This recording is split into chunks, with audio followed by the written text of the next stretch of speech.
Welcome to Sasi media. மக்களே, இன்றைக்கி நள்ளிரவு வீடியோவில் என்னென்ன நடந்தது அப்படிங்கிறத பார்க்குறதுக்கு முன்னாடி இன்னொரு அப்டேட் இருக்குது. இந்த இதில் வந்து நாளைக்கு என்னென்ன நடக்க போகுது அப்படிங்கிற 3 அப்டேட் வந்திருக்கு. அந்த 3 அப்டேட்டையும் அப்படியே ஒன்று ஒன்றா போகிற போக்கில் நான் சொல்லிடுறேன். நீங்கள் இன்னும் நம்ம சேனலை சப்ஸ்கிரைப் பண்ணால் சப்ஸ்கிரைப் பண்ணிட்டு வீடியோவை லைக் பண்ணிடுங்க.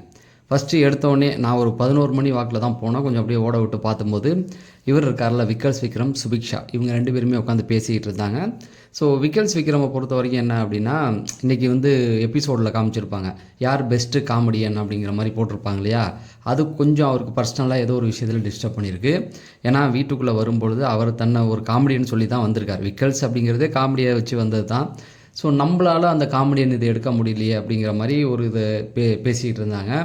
அப்போ சுபிக்ஷா அவனை பார்த்துருக்காங்க, விக்கல்ஸை பார்த்துருக்காங்க. அவங்க சொல்லும் போதெல்லாம் அவருக்கு ஒரு மாதிரி ஹேர்ட் ஆகிருக்கு, ஒரு மாதிரி மைண்டுக்குள்ளே. அதை அவரும் ஒத்துக்கிட்டார். ஆமாம், இதை யோசிக்கும் போது எனக்கே 10 வருஷமாக காமெடியன் சொல்லிகிட்டு இருக்கியே, விக்ரம் சொல்கிறாரு, 10 வருஷமாக காமெடியன் சொல்லிகிட்டு இருக்கியே, பொண்ணால் அந்த இடத்துல வர முடியலையே அப்படிங்கிற மாதிரி ஒரு தாட் அவருக்கு போயிருக்கு. அதை தான் வந்து அவங்களும் ஃபீல் பண்ணியிருக்காங்க, சுபிக்ஷாவும். அப்போ அதை சொன்னாங்க. ஆனால் விக்கல்ஸ் வந்து நல்லா வினோத் வந்து நல்லா காமெடி பண்ணார் தான் சுபிக்ஷா சொல்கிறாங்க. ஆனால் அவங்கள மாதிரி ஸ்டாண்டப் காமெடி அவரால் பண்ண முடியாதுல்ல அப்படிங்கிற மாதிரி சொன்னாங்க. என்னாலையுமே சரியாக பண்ண முடியாதுமா, ஆனால் என்னை விட அவர் பெட்டராக கவுண்டர் கொடுத்துருக்காருல்ல அப்படிங்கிற மாதிரி அவங்க 2 பேரும் பேசுகிறாங்க. இவருக்கு புரியுது, ஏதோ ஒரு இடத்துல நம்மளை தாண்டி அவர் ஸ்கோர் பண்ணியிருக்காரு அப்படிங்கிறதும் புரியுது. நம்ம காமெடியனாக வந்து நம்மளால் வந்து அதை எடுக்க முடியலையே அப்படிங்கிற மாதிரியும் அவர் வந்து ஃபீல் பண்ணி கொஞ்சம் பேசிக்கிட்டு இருந்தார். அதுக்கப்புறமேட்டு அதான் சுபிக்ஷா சொன்னாங்க. சுபிக்ஷா சொன்ன ஸ்டாண்டப் காமெடி ஒன்றும் பெரிய விஷயம் இல்லைம்மா, யார் வேணால் பண்ணிடலாம், அது ஒரு டைமிங்கில் வர்றது தான். ஆனால் இந்த மாதிரி கவுண்டர் எடுப்படுறது தான் கொஞ்சம் நமக்கு பெருசாக இருக்கும் அப்படிங்கிற மாதிரி அவங்க உள்ள ஒரு பேசி இருந்தது. கடைசியில் ஒரு இடத்துல அவர் புரிஞ்சுக்கிட்டார், ஏதோ ஒரு இடத்துல ஓகே நம்மளை விட அவன் நல்லா எடுத்திருக்கா அப்படிங்கிறது தான். இதில் போட்டி போடவே முடியாது. காமெடியன்னு சொல்கிறவனை விட பக்கத்தில் இருக்கவங்க காமெடி நல்லா பண்ணுவாங்க இல்லையா, அந்த மாதிரி தான். அதை அவர் ஒரு இடத்துல அவர் புரிஞ்சுக்கிட்டார். அது என்னன்னா, அவரை பொறுத்த வரைக்கும் ஒரு இடத்துல என்னை விட வினோத் பெட்டராக பண்ணியிருக்காரு அப்படிங்கிற எடுத்துக்கிட்ட அந்த ஒரு தன்மை எனக்கு நல்லா இருந்தது. அதுக்கப்புறம் சுபிக்ஷா போனதுக்கப்புறம் அப்படியே படுத்திருந்தார். பிரவீன் கேட்டாப்புல, ஏன்டா இப்படி படுத்திருக்க, என்னடா அப்படின்னு. இல்லை, நாள் ஆயிடுச்சு இல்லை, நம்ம வந்து இதோட முடிய போதில்ல, நாளையோட கடைசி நாள் இல்லை அப்படின்னும் போது, ஏன்டா இப்போ ஏன்ட்டு அதெல்லாம் கொண்டு வர, எனக்கு ஒரு மாதிரி ஆயிருண்டா அப்படின்னு. இல்லை, அதானே உண்மை, இன்னையோட முடியுது, நாளையோட கடைசி நாள், இன்னைக்கு தான் லாஸ்ட் நைட், நம்மளாம் இங்கே ஒன்றா இருக்க போகிறது அப்படின்னா. ஏன்னா அந்த வீட்டில் வந்திருக்க எக்ஸ் கண்டஸ்டன்ட்லாம் நாளைக்கு போயிடுவாங்கன்னு நினைக்கிறேன். ஆமாம், இன்றைக்கி நாளைக்கு கன்ஃபார்மாக போய் தான் ஆகணும்னு நினைக்கிறேன். சனிக்கிழமை அவங்களுக்கு வந்து அந்த ட்ரெஸ் பண்ணி விடுறது அந்த மாதிரி இதெல்லாம் போகும்னு நினைக்கிறேன், மேக்கப்பு இந்த மாதிரி போகும், தெரியல. ஆனால் அவங்க வந்து இதை சொல்லிகிட்டு இருக்காங்க. அப்போ இதை சொல்லும் பொழுது, சரி வா வீட்டுக்குள்ளே போய் எல்லாத்தையும் சொல்லுவோம் அப்படின்னு போனால், அங்கே ஒரு கேங், அன்பு கேங் ஃபுல்லாக உட்காந்துருக்கு. அந்த அன்பு கேங்கில் சபரி மட்டும் மிஸ் ஆகியிருக்காரு. சபரி எங்கே இருக்கார் அப்படின்னு பார்த்தீங்கன்னா, இவர் கூட இருக்கார்.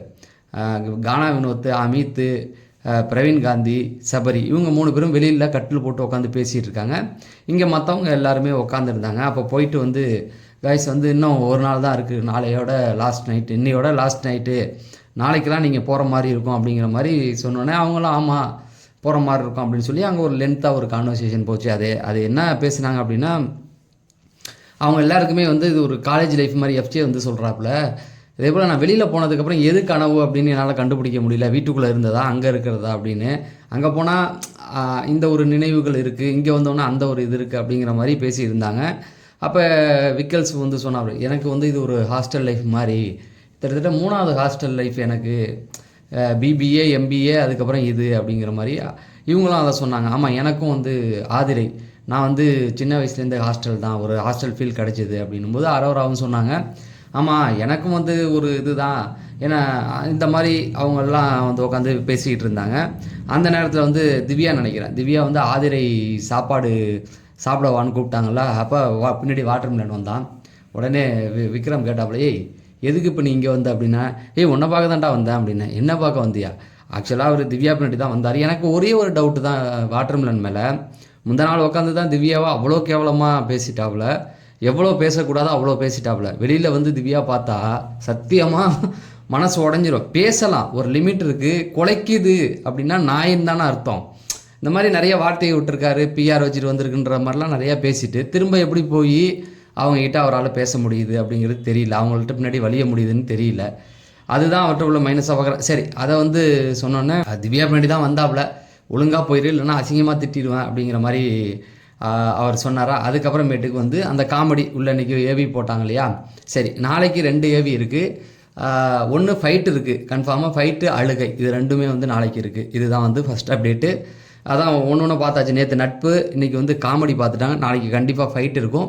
அப்புறம் எமோஷ்னலாக எல்லோரும் பண்ண விஷயம், அது ரெண்டும் இருக்கும்.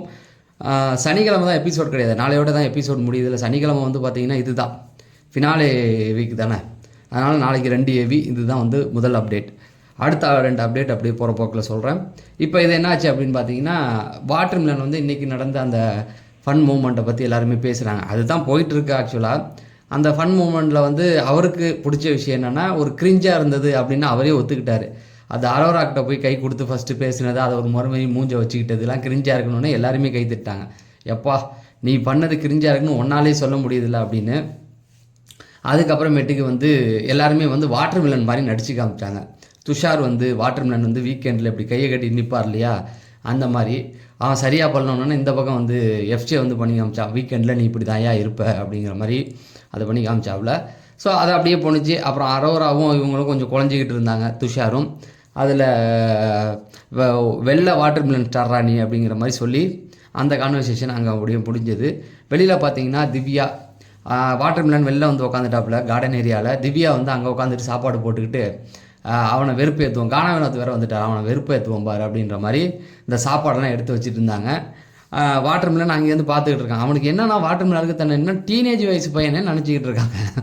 அந்த மாதிரி அவங்க உட்காந்து இந்த சாப்பாடு கானாவினத்தோடு பேசும்போது அப்படியே பார்த்துக்கிட்டு உட்காந்துருந்தான். அப்போ பிரவீன் ஒரு வார்த்தை சொன்னாப்புல, அவனை வெறுப்பு ஏற்றுவோம் அப்படிங்கிற மாதிரி சொன்னானே. கானாவினத்து டீசெண்டாக சொன்னார், அந்த மாதிரிலாம் பண்ணக்கூடாது, வேண்டாம் விட்டுடு, திவ்யா வந்து அவங்ககிட்ட பேசாமல் இருக்கிறதே நல்லது அப்படின்னு. அதுதான் கரெக்டு, ஒரு நாள் தான் இருக்குது, ஏன் தேவையில்லாமல் பேசிக்கிட்டு அப்படின்னு அவங்களும் அதான் சொன்னாங்க. அவள் வந்து வாட்டர் மிலன் வந்து இன்னைக்கு கேட்டிருக்காரு போல், வெளியில் போய்ட்டு அவனுக்கு ஃபோன் பேசுகிறேன், நம்பர் கொடு அப்படின்னு யார்கிட்ட, திவ்யாட்ட வாட்டர் மிலன் கேட்டிருக்கான். உதச்சி கொண்டுருவோம் போயிடு அப்படிங்கிற மாதிரி சொல்லியிருக்காங்க. அதுக்கப்புறம் அந்த பிரவீன் செஞ்ச அந்த சாப்பாடை பற்றி ஒரு கான்வர்சேஷன். அதுக்கப்புறம் எப்படி வந்திங்கன்னா, இங்கே கானா வினோத்து இவங்கெல்லாம் பேசும்போது கமருதீனை பற்றி ஒரு இது பேசுகிறாங்க, சபரி இதெல்லாம். இன்றைக்கி அந்த கோலப்போட்டி நடந்ததில்ல, அப்போ இன்றைக்கி கமருதீன் இருந்ததுனால மற்ற எல்லாரையும் வச்சு செஞ்சு விட்ருப்போம் அப்படிங்கிற மாதிரி சொல்லியிருந்தாங்க. ஏன்னா அவனுக்கு பெயிண்டிங் நல்லா பண்ண தெரியும், ட்ராயிங்லாம் நல்லா பண்ணுவார், அதை தான் சொல்லிட்டு இருந்தாங்க. வீட்டில் அந்த வாட்டர் பாட்டிலெலாம் நிறைய பெயிண்டிங் பண்ணியிருப்பான், அதான் சொல்லிகிட்டு இருந்தாங்க. அவன் இருந்திருந்தானா இன்றைக்கி யாருமே ஜெயிச்சிருக்க முடியாது அப்படிங்கிற மாதிரி கமருதீனை பற்றி பேசிக்கிட்டு இருந்தாங்க. அதுக்கப்புறமேட்டுக்கு வந்து அந்த சாப்பாடு செய்கிறது, இந்த மாதிரியான சில வெளி உலக இது விஷயங்கள்லாம் கொஞ்சம் பேசி பாட்டு பாடிக்கிட்டு இவங்க ஃபன்னாக இருந்தது. அதில் இன்றைக்கி ஏவியில் ஒன்று போட்டிருப்பாங்கள்ல, அந்த பறக்கிற மாதிரி எல்லாம் கையை கையாடிட்டு இருப்பாங்கள்ல, காணாமத்து கவுண்டர் போட்டிருப்பார்ல, அந்த மாதிரி அதை வச்சு சில விஷயங்கள் கவுண்டருங்க அதுக்குள்ளேயே அவங்க பேசி நிறுத்திக்கிட்டாங்க. அப்புறமேட்டுக்கு திவ்யா, பிரவீன் இவங்கெல்லாம் சாப்பாடு போட்டு உட்காந்துருந்தாங்க. ஸோ அப்போ அந்த பக்கம் 4 பேரை காமிச்சாங்க. அந்த 4 பேர் யாரும் தெரில. அதில் யார் என்னென்ன மிருகம் அப்படின்னு சொல்லி ரம்யாவும் இவங்க பிரவீனும் பேசிகிட்டு இருக்காங்க. ரம்யா கேட்குறாங்க அதில் யார் என்ன மிருகன்னு. இது ஒரு சந்திரமுகி பாம்புன்னா அதுக்கு தெரியுமா தெரியலையான்னு தெரில. சரி, இந்த இதில் வந்து ஒவ்வொருத்தவங்களையும் வந்து காமிக்கலை, ஒவ்வொருத்தவங்க பெரியா சொல்லி அது ரொம்ப டேஞ்சரான மிருகம் அப்படின்னு சொல்லி பிரவீன் சொல்கிறாப்புல. இன்னொன்று இது ரொம்ப டேஞ்சரான ஒரு மிருகம் அப்படின்னு சொல்லிகிட்டு இருக்கும்போது அந்த பக்கத்தில் ரெட் கலர் போட்டு நிற்கிது, அது என்னன்னு கேட்ட உடனே பிரச்சனை, அது என் பொண்டாட்டி அப்படின்னாங்களா அப்படின்னு சொல்லிட்டாரு. தெரியுது அது என்ன மிருகம் அப்படின்னோன்னா, அதுக்கப்புறமேட்டுக்கு அந்த மானுக்கு என்ன இங்கிலீஷில் அப்படின்னு கேட்டு உன் பொண்டாட்டி வந்து மான் அப்படின்னு சொன்னாங்க. அப்போ அப்படியா அப்படின்னா, நீ வந்து கவரி மான் அப்படின்னு இவன் சொன்னானா. ஸோ இந்த ஒரு கான்வர்சேஷன் இந்த இடத்துல வந்து முடிஞ்சுது. அதுக்கப்புறம் பார்த்தீங்க அப்படின்னா, அந்த பெட்ரூம்லேயே உட்காந்து அந்த விக்ரம், அரோரா எல்லாருமே பேசியிருந்தாங்க. கனி அந்த இடத்துல வந்து அரோரா வந்து ஒரு சில விஷயங்களை துஷார்கிட்ட பேசிகிட்டு இருந்தாங்க. அதில் மெயினாக வந்து பார்த்திங்கன்னா, கமருதீனுக்கும் அவங்களுக்கும் ஒரு சண்டை ஒன்று வந்து இல்லை கிச்சனில், அந்த ரொம்ப ஓவராக இதெல்லாம் போட்டு அடிச்சுக்கிட்டு இருந்தாங்களே தலையிலெல்லாம், அந்த மாதிரி இதுன விஷயம் அதை பற்றி எக்ஸ்பிளைன் பண்ணிகிட்டு இருந்தாங்க. அதாவது அது அன்றைக்கி என்ன நடந்தது, ஏன் ஆச்சு அப்படின்னு துஷாரும் அதை பார்த்து தான் சொன்னான். அதை ஆல்ரெடி எல்லாம் பார்த்துருப்பீங்க, அதையே திரும்ப சொல்ல வேணாம் அப்படிங்கிறதுக்காக.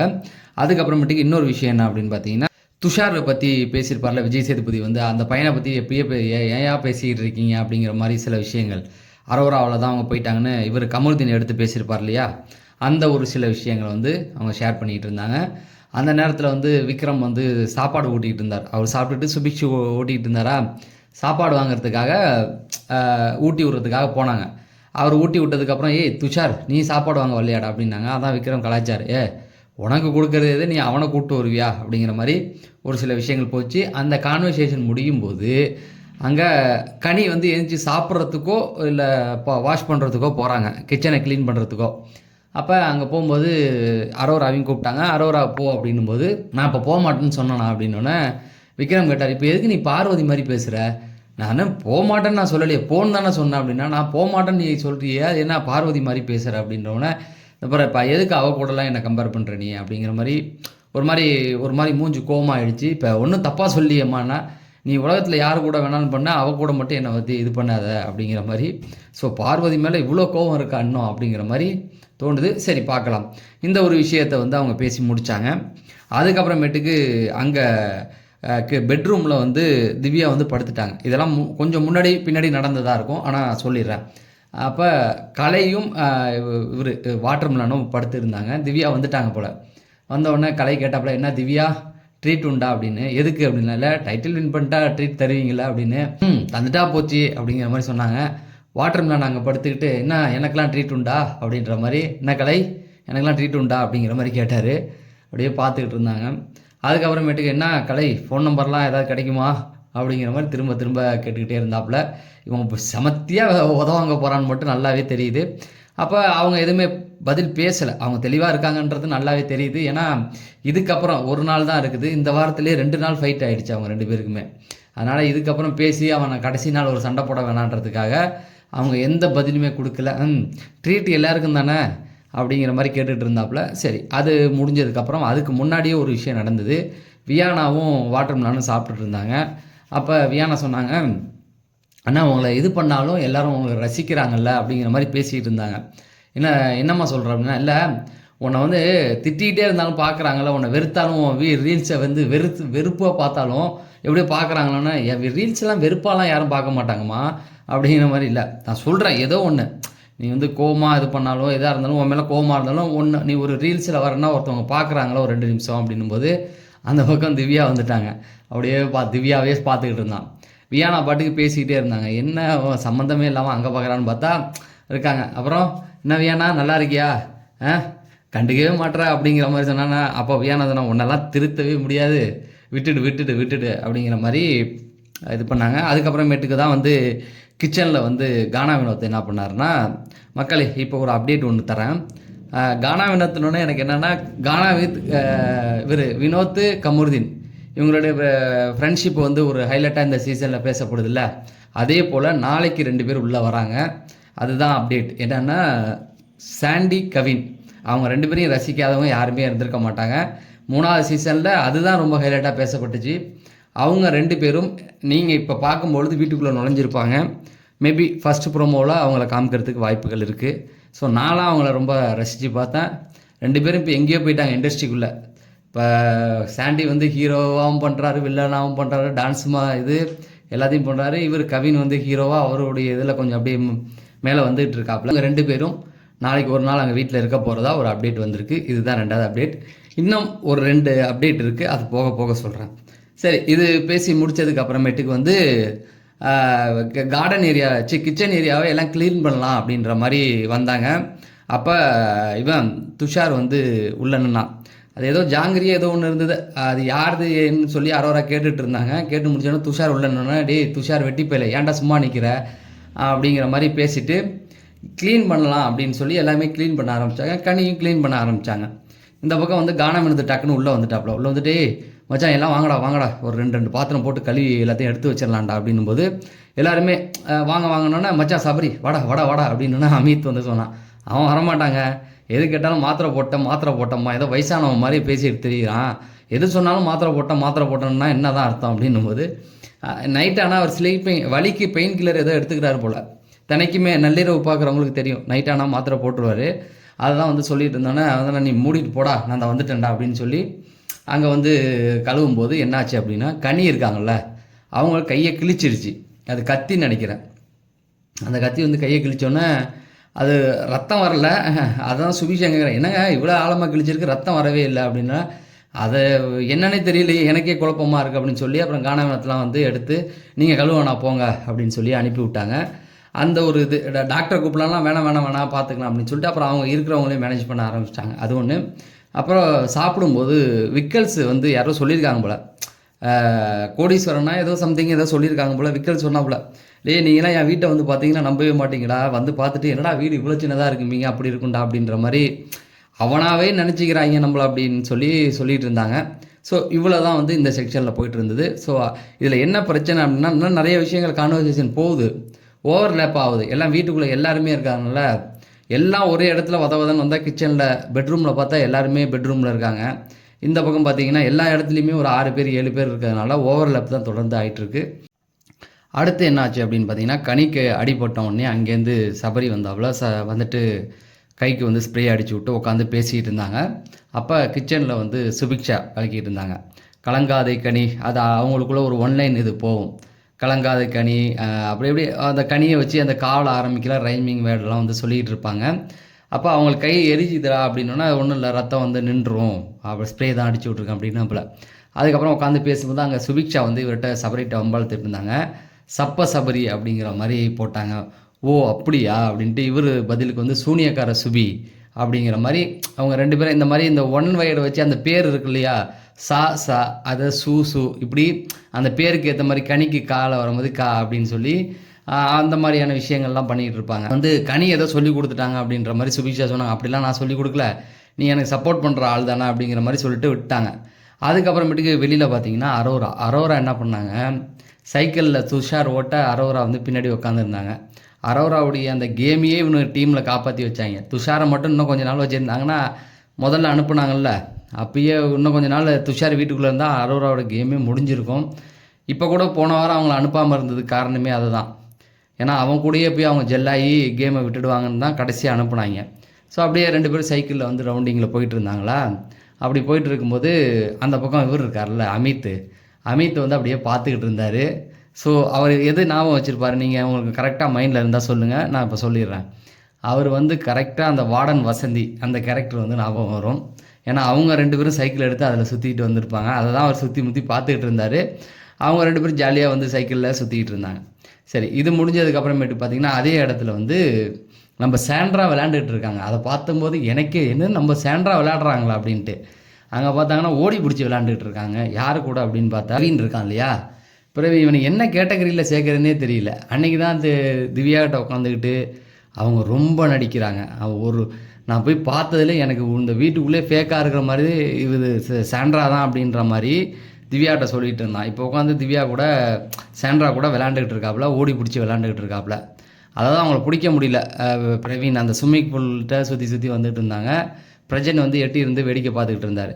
அந்த நேரத்தில் இவங்க சாண்ட்ரா என்ன சொன்னால் அமித் அப்படின்னாங்களா. அமித் வந்தோடனே அப்படியே சும்மா நடந்து வர மாதிரி வந்துட்டு டக்குன்னு வந்து பிரவீனை பிடிச்சாப்புல. ஸோ அது ஒரு ஃபன்னாக அங்கே வந்து போயிட்டு இருந்தது. இந்த பக்கம் பார்த்தீங்கன்னா விக்ரம், கனி, வியானா வந்து பேசிகிட்டு இருந்தாங்க. சபரி போனதுக்கப்புறம் விக்ரம் வந்து உட்காந்துட்டார். வியானா கிட்ட வந்து அந்த ரெஸ்ட் ரூமை வந்து வாஷ் பண்ணுறதை பற்றி முதல்ல எப்படி கேட்டார்னா, வியானா டாய்லெட் போயிட்டு வாஷ் பண்ணுவீல்ல அப்படின்ற மாதிரி ஃபஸ்ட்டு கேட்டார். எனக்கு இவர் கேட்டவுடனே என்னடா அவர் இந்த மாதிரி கேட்குறாரு அப்படின்ட்டு. அதுக்கப்புறம் அவர் என்ன கேட்டார்னா, ஆக்சுவலி அவங்க தான் வந்து ரெஸ்ட் ரூம் வந்து க்ளீன் பண்ணிகிட்டு இருக்காங்க. அதை வந்து கேட்டிருக்காரு, நீ போய் டாய்லெட் போய் க்ளீன் பண்ண போறியா அப்படின்ற மாதிரி கேட்டிருக்காரு. ஆனால் அவர் முதல்ல எப்படி கேட்டார்னா, போயிட்டு க்ளீன் பண்ணிட்டு தானே வருவேன் அப்படிங்கிற மாதிரி கேட்டார். அதுக்கப்புறம் பண்ணுவேன்னா இல்லை நைட்டு தயவு செஞ்சு பண்ணிடுமா அப்படின்ற மாதிரி சொன்னாங்க. ஏன்னா ஒரு மாதிரி இருக்குது, ஃபுல்லாக வந்து க்ளீன் பண்ணி விட்டுருந்தா பண்ணிடுவேன், எப்போ பண்ணுவேன்னா நான் பண்ணுவேன் அப்படிங்கிற மாதிரி சொல்லிட்டு இருந்தாங்க. அதுக்கப்புறமேட்டுக்கு அங்கே கெமி வந்தாங்க. வினோத் வந்துட்டாப்புல. வினோத் வந்துட்டு என்ன சொன்னார்னா, கானா பாக்ஸ் நடக்க போது எல்லாம் வாங்க அப்படிங்கிற மாதிரி சொன்னாரா. ஓகே வரேன் இன்றைக்கி லாஸ்ட் நைட்டியா, வாயாண்ணா. நான் தான் சொன்னேன் லாஸ்ட் நைட்டு என்கிட்டயே போடுற பாரு வினோத் அப்படின்னு. அதுக்கு முன்னாடி இன்னொரு விஷயம் பண்ணியிருப்பாப்புல சபரி. இவங்க கனியக்கா இன்றைக்கி வந்து இது இருக்குது வாங்கக்கா அப்படின்ற மாதிரி சொல்லிட்டு போனாரா. ஏய் நீ அப்படிலாம் பேசாதடா போடா அப்படின்னு சபரி சொல்கிறாப்புல. நீ வந்து கனி அக்கான்னு கூப்பிட்ற போகிற, அதான் எனக்கு ஒரு மாதிரி இருக்குடா அப்படின்ற மாதிரி கனி வந்து அவர்கிட்ட கூப்பிட்டு சொல்லு அப்படின்னா. அப்புறம் வினோத்திட்ட கூப்பிட்டு சொன்னாங்க. என்ன வினோத் வந்தாப்புல, என்ன விஷயம் அப்படின்னா, இல்லை சபரி சொன்னாப்புல, நீ வந்து கனி அக்கான்னு கூப்பிட்றில்ல அது எனக்கு ஒரு மாதிரி இருக்குடா அப்படின்னு. 2 பேருக்கும் வயசு டிஃப்ரெண்ட்டு, கொஞ்சம் இவர் பெரியவர் போல், அதை வச்சு கலாச்சாங்க. அப்புறம் கானா பாக்ஸ் அப்படின்னோடனே எல்லாம் போயிட்டாங்க. அங்கே வெளியில் பார்த்தீங்கன்னா இவங்க எஃப்ஜே, ஆதிரை, சபரி இவங்கெல்லாம் ஒரே கட்டிலில் படுத்துக்கிட்டு, அரோராவும் படுத்துக்கிட்டு துஷாரை கூப்பிட்டு ஏதோ பேசிகிட்டு இருந்தாங்க. அங்கே ஜாலியாக பேசிக்கிட்டு ஒரு பாட்டு மாதிரி அவன் பாடிக்கிட்டு இருந்தான் எஃப்ஜே. அந்த மாதிரி போணுச்சு. அப்போ கானா பாக்ஸ்னு சுபி இவங்க கனியெல்லாம் வெளியில் போயிட்டாங்க. இந்த இடத்துல வந்து இவர் பெட்ரூமில் அந்த லிவிங் ஹாலில் வந்து இவர் படுத்திருந்தாப்புல, அவர் பேர் என்ன, விக்ரம் படுத்திருந்தாப்புல. கெமி அங்கேருந்து வந்தாங்க. கெமி வந்துடுனே சுபிக்ஷாவும் கழுவிட்டு வாங்க போகலாம் அப்படின்னா, கெமி என்ன சொன்னாங்கன்னா, எனக்கு கொஞ்சம் பசிக்குது, இந்த கொய்யாக்காய் சாப்பிட்டு வந்துடுவா அப்படிங்கிற மாதிரிட்டு போனாங்க. அப்போ இவர் வினோத் வந்து சொன்னாப்புல, வா வா வா வா இன்றைக்கி லாஸ்ட் நைட்ரா, வாடா வாடா அப்படின்னு. டேய் இருடா நான் வரேன்டா, நான் என்ன வரமாட்டேன்னு நான் சொல்கிறேன் அப்படின்னோடனே கெமி அப்போ சொன்னாங்க, ஏய் இங்கே ஃபஸ்ட் நைட்டுன்னு சொன்னாலும் தப்பு, லாஸ்ட் நைட்டு சொன்னாலும் என்ன மாதிரி டைமிங் பாருங்கள் சொல்லிவிட்டு அதுக்கப்புறம் தான் சாப்பிட போனாங்க. எனக்கு கொஞ்சம் பசிக்கிற மாதிரி இருக்குது, எடுத்து போட்டு வந்துடுவான்னு. அவங்களால பசியை கண்ட்ரோல் பண்ண முடியாது. வாட்டர் மிலன் சொல்கிறது கரெக்டு தான். கிச்சனுக்குள்ளே போனாங்கன்னா ஏதாவது சாப்பிடாம வரமாட்டாங்க, சாப்பிட்டுட்டு தான் வருவாங்க. அவங்க எப்போதும் சாப்பிட்டுக்கிட்டே இருப்பாங்க. சரி, அப்புறமேட்டுக்கு இந்த பக்கம் வந்து சுபிக்ஷா வந்தாங்க. சுபிக்ஷா வந்துட்டு வா போகலாம் வா அப்படின்னும்போது, இரு போவோம், ஒரு 5 நிமிஷம் இருந்துட்டு போவோம், அவளுக்காக வெயிட் பண்ணிக்கிட்டு இருக்கேன் அப்படின்னு. அவங்க போய் பழத்தை எடுத்துகிட்டு வரவங்க அங்கேயே வச்சு தின்னுட்டு இருக்காங்க போல். இவர் சொன்னார், ஏய் வாமா நான் உனக்காக தாம்மா வெயிட் பண்ணிக்கிட்டு இருக்கேன், வாமா நீ அப்படின்ற மாதிரி சொன்னாங்களா. அப்புறமேட்டுக்கு எல்லாம் அந்த பக்கம் போனாங்க. அங்கே கானா பாக்ஸ் ரெடி. அதுக்கு இடையில ஒரே ஒரு விஷயம், இவர் நம்ம அவர்னா ஹரோரி, அவர் பேர் மறந்து போச்சே, கலையரசனும் இவங்களும் வாட்டர் மிலானும் உட்காந்து பேசியிருந்தாங்க பெட்ரூமில். ஸோ அவர் ரொம்ப டிப்ரெஷனில் இருக்க மாதிரி சொன்னார். ஆனால் உன்னால் தானே என் டிப்ரெஷன்லாம் இப்போ போகுது, ஏன்னா நீ ஏதாவது ஃபன்னாக ஏதாவது சொல்லிடுறா, அதுலேயே நிறைய விஷயங்கள் வந்து என்னுடைய டிப்ரெஷன் பாதி இதாகிடுச்சு அப்படின்ட்டு. ஸோ இதுக்கப்புறம் என்னுடைய லைஃப் எல்லாமே வந்து குழந்தைங்களுக்காக தானே எல்லாம் பண்ண போகிறேன் அப்படிங்கிற மாதிரி ஒரு சின்ன கான்வர்சேஷன். ஏன்னா லென்த்தாக போகுது, வீட்டுக்குள்ளே எல்லோரும் இருக்காங்கல்ல, எல்லா கான்வர்சேஷனும் ஃபுல்லாக சொல்ல ஆரம்பித்தோம்னா விடிய போயிட்டே இருக்கும். அதனால தான் ரொம்ப ஷார்ட்டாக எல்லாத்தையும் சொல்லிகிட்டு இருக்கேன். சரி, இன்னொரு அப்டேட் உங்களுக்கு சொல்கிறேன். ஓட்டிங் அப்டேட் வந்து அஃபிஷியல் எனக்கு ஒரு ஈவினிங்கே வந்தது. ஒன்று தான் அஃபிஷியல் ஓட்டிங்கில் 2 பேருக்கு போட்டி. ஒன்று வந்து திவ்யா, சபரி, இவங்க 2 பேருக்கும் கடுமையான போட்டிகள். நேற்று வரைக்கும் பார்த்திங்க அப்படின்னா திவ்யா ஃபஸ்ட் இடத்துல இருந்தது. ஓட்டிங்கில் வந்து நிறைய டிஃப்ரெண்ட் இருந்தது சபரிக்கும் அவங்களுக்கும். ஆனால் இப்போ என்ன ஆச்சுன்னா சபரிக்கான ஓட்டுகள் அதிகரிக்க ஆரம்பிச்சிருச்சு. சபரிக்கும் திவ்யாவுக்கும் உள்ள ஓட்டிங் டிஃப்ரெண்ட் வந்து ரொம்ப கம்மியாக இருக்கான். ஒரு 5000க்குள்ளே கம்மி வந்துருச்சு. காலையில் 10,000ன்ற மாதிரி சொன்னாங்க நேற்று, இப்போ ஒரு 5000க்குள்ளே வந்துருச்சு. 2 பேருக்கும் கடுமையான போட்டிகள் நடந்துக்கிட்டே இருக்குது. திவ்யாவுக்கும் சபரிக்கும் எது வேணால் நடக்கலாம். ஏன்னா 2 பேருமே சேனல் தான், திவ்யாவும் சேனல் தான், சபரியும் சேனல் தான். ஸோ யார் வேணாலும் ஜெயிக்க வாய்ப்பு இருக்குது. ஏன்னா ஓட்டிங் டிஃப்ரெண்ட்டு நிறையா இல்லையா, ரொம்ப கம்மியாக பக்கத்தில். ஏன்னா சபரிக்கு இப்போ ஓட்டு போடுறவங்க அதிகமாகிட்டாங்க. நிறைய பேர் சொன்னோம் இல்லையா, இந்த பார்வதியை ஆதரிக்கிறவங்கலாம் இப்போ நிறையா திரும்பியிருக்காங்க. ஒன்றுமே இல்லை, திவ்யா வந்து அந்த இது சொல்லிட்டு போனாங்கல்ல, கடைசி நேரத்தில் திட்டினாங்கல்ல பார்வதி போகும்போது, அதை வச்சு இப்போ 2 யூடியூபர்ஸ் வந்து சபரிக்காக ஓட்டு கேட்குறத பார்க்க முடியுது. ஸோ அந்த பக்கம் சபரி இவங்களுக்கு திவ்யாவுக்கான ஆதரவும் இருக்குது, இல்லைன்னு சொல்லலை. திவ்யாவுக்கும் ஆதரவு இருக்குது, இவங்களுக்கு ஆதரவு இருக்குது. சபரிக்கு கடந்த 2 நாட்களாக கானா வினோத்தை ஓட்டு போட சொன்னார் இல்லையா, அது அப்புறம் பார்வதியை சப்போர்ட் பண்ணுறவங்க ஓட்டு இப்படி போடும்போது ஓட்டுகள் அதிகமாகிடுச்சு. அந்த டிஃப்ரெண்ட் வந்து இப்போ திவ்யாவுக்கும் அவங்களுக்கும் ரொம்ப கம்மியாக இருக்குது. ஸோ என்ன வேணால் நடக்கலாம் நாளைக்கு, சபரியாக இருக்கலாம், திவ்யாவும் இருக்கலாம், யார் வேணால். 2 பேருமே சேனல் தானே, வேறு ஆப்ஷன் இல்லை. விஜய் சேதுபதியோடைய ஏஆர்எம் கான்செப்ட் இல்லை, விஜய் சேதுபதியோடைய ஆசை, சேனலுடைய ஆசை இப்படி ஏஆர்எம் கான்செப்டில் அரோரா வரத்துக்கும் வாய்ப்புகள் இருக்குது. அதை பற்றி நான் மதியானம் ஒரு வீடியோ போடுறேன். ஸோ ஓட்டிங் அப்டேட் இது தான். 2 பேருக்கும் சபரிக்கும் திவ்யாவுக்கும் கடுமையான போட்டிகள் நடந்து கொண்டு இருக்கிறது. அவ்வளோதான். ஓகே மக்களே, கடைசியாக என்னாச்சு அப்படின்னா கானா பாக்ஸ் ஆரம்பித்தாங்க. கானா பாக்ஸ் வந்து பாடல்கள் வந்து பாட ஆரம்பித்தாங்க. அங்கே சின்ன சின்ன விஷயங்கள் கலாய்க்கிறது இந்த மாதிரியான விஷயங்கள்லாம் போச்சு. அதுக்கப்புறமேட்டுக்கு இந்த கானா பாக்ஸில் வந்து இவங்க கலந்துக்கல, யார் திவ்யா வந்து கலந்துக்கல, தூங்கிக்கிட்டே இருந்தாங்க. ஆனால் எனக்கு தெரிஞ்சு முதல்லலாம் அவங்க வந்து கலந்துக்குவாங்க, இப்போ என்னன்னு தெரியல, கலந்துக்கல. அவங்க தூங்குறதை மட்டும் கொஞ்சம் நேரம் காமிச்சிக்கிட்டே இருந்தாங்க. அப்புறம் அந்த கானா பாக்ஸ் எல்லாம் முடிஞ்சது. அதில் இடையில ஒரு சின்ன பிரச்சனை வந்தது. ஏதோ காமெடியாக போனோன்னு எஃப்ஜே கோச்சிக்கிட்டாப்புல, ஏன்னா கானா பாக்ஸ் வந்து வேர்ல்டு டூர் வரைக்கும் எடுத்துகிட்டு போகணுன்னு நினைக்கிறோம், ஏன்டா ஃபன்னியாக காமெடியாக கொண்டு போகிறீங்க அப்படிங்கிற மாதிரி பேசிவிட்டு, அதுக்கப்புறமேட்டு ஒரே ஒரு பாட்டு மட்டும், இந்த பூம் பூம் பாட்டு வந்து கேட்டிருந்தாங்க கடைசியாக. அப்போ வினோத் சொன்னார், பூம் பூம் பாடுறேன்டா, யாரும் பாம்பு போட்டுறாதீங்கடா அப்படிங்கிற மாதிரி. நேற்று அந்த ஒரு இது போச்சு, வீட்டுக்குள்ளே எல்லாம் ஒன்றா உட்காந்துருக்கும்போது போட்டு விட்டாங்க, மூக்கை பொத்திட்டு உட்காந்துருந்தாங்க. அதை சொல்லிவிட்டு அதை முடிச்சாச்சு.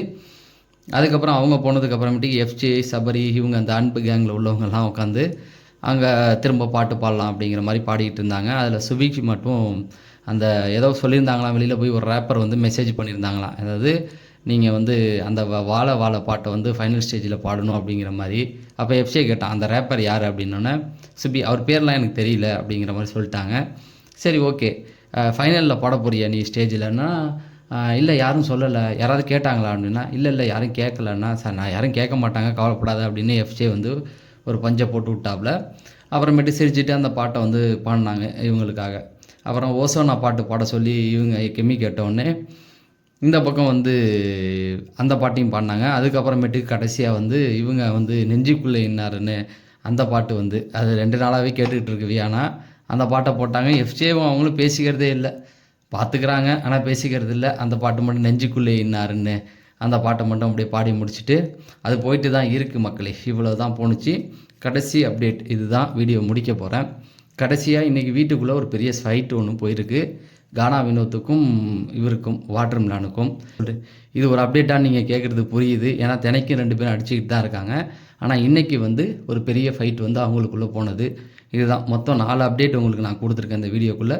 ஸோ இதோட நான் நள்ளிரவு வீடியோவை முடிச்சுக்கிறேன். ஏன்னா அதுக்கப்புறமேட்டுக்கு சும்மா பேசிக்கிட்டு தான் இருக்காங்க, பெரிய விஷயங்கள் எதுவும் நடக்க வாய்ப்பில்லை, வீடியோவும் லென்த்தாக போயிடும். அதனால் இதோட முடிச்சுக்கிறேன். சரி மகளே, கடைசியாக ஒரே ஒரு விஷயம், இங்கே நள்ளிரவு வீடியோ நிறைவு செய்கிறேன். எனக்கே ரொம்ப வருத்தமாக இருக்குது. ஏன்னா நம்ம தொடர்ந்து நள்ளிரவு வீடியோவுக்கு தான் நம்ம சேனலில் சப்போர்ட் அதிகம். 1 மணி நேரம்லாம் நான் கொடுத்துருக்கேன், அவ்வளோ சப்போர்ட்லாம் பண்ணியிருக்கீங்க, ரொம்ப நன்றி. அதே போல் இன்னும் ஒரே ஒரு நாள் இருக்குது. இன்றைக்கி நைட்டு வந்து இன்றைக்கி நைட்டு வந்து நள்ளிரவு வீடியோ வரும், ஏன்னா நாளையிலேருந்து இருக்காது. ஸோ இன்றைக்கி நைட்டும் கண்டிப்பாக கொடுப்பேன். உங்களுடைய ஆதரவு கொடுத்த எல்லாருக்கும் ரொம்ப நன்றியை சொல்லி நான் விடைபெறேன். நன்றி, வணக்கம்.